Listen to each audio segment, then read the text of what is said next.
Sunday evening எங்களுக்கு நியர்பைல இருக்க VOC பார்க்ல பொருட்காட்சி போட்டிருக்காங்க. ஸ்டார்ட் பண்ணி 1 வீக் பக்கம் ஆயிடுச்சு. அங்கிட்டு போகும்போது, வரும்போதெல்லாம் கூட்டிட்டு போங்கன்னு சொல்லிட்டே இருப்பேன். 8 மணி போல தான் வீட்லருந்து கிளம்பியிருந்தோம். அப்பவுமே பயங்கர கூட்டமா தான் இருந்தது. டிக்கெட் சார்ஜ் பார்த்தீங்கன்னா ₹100 2 டிக்கெட் எடுத்துட்டு அப்படியே உள்ள போயிருந்தோம். உள்ள போனோனே வந்து ஃபோட்டோ ஃப்ரேம்க்கு முன்னாடி நின்னு ஃபோட்டோலாம் எடுக்கிற மாரி செட் பண்ணியிருந்தாங்க என்ட்ரன்ஸ்லயே. எப்பொழுதும் போற பொருட்காட்சி தான். இல்ல எக்ஸ்ட்ரா பார்த்தீங்கன்னா ஃபிஷ் அக்வேரியம், அது போக வந்து கடல் கன்னி இது மட்டும் எக்ஸ்ட்ரா இருந்தது. மீதி எல்லாம் வந்து குட்டீஸ் பெரியவங்கலாம் விளையாடுற மாரி பிளாட்டினம், கொலம்பஸ் அப்புறம் மித்த விளையாட்டு பொருள்லாம் வச்சிருந்தாங்க. வேற ஒண்ணும் இல்ல பெருசா. ஆனா பார்க்கும்போது ரொம்ப அழகா இருந்ததுங்க.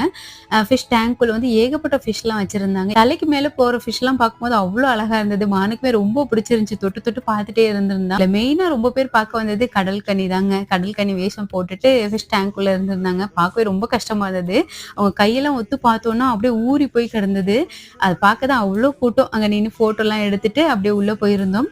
அப்புறம் எப்பொழுதும் போல தான் மான விளையாட வச்சுட்டு ரிட்டர்ன் வீட்டுக்கு வந்துட்டோம். இந்த விளாக் பிடிச்சிருந்துச்சுன்னா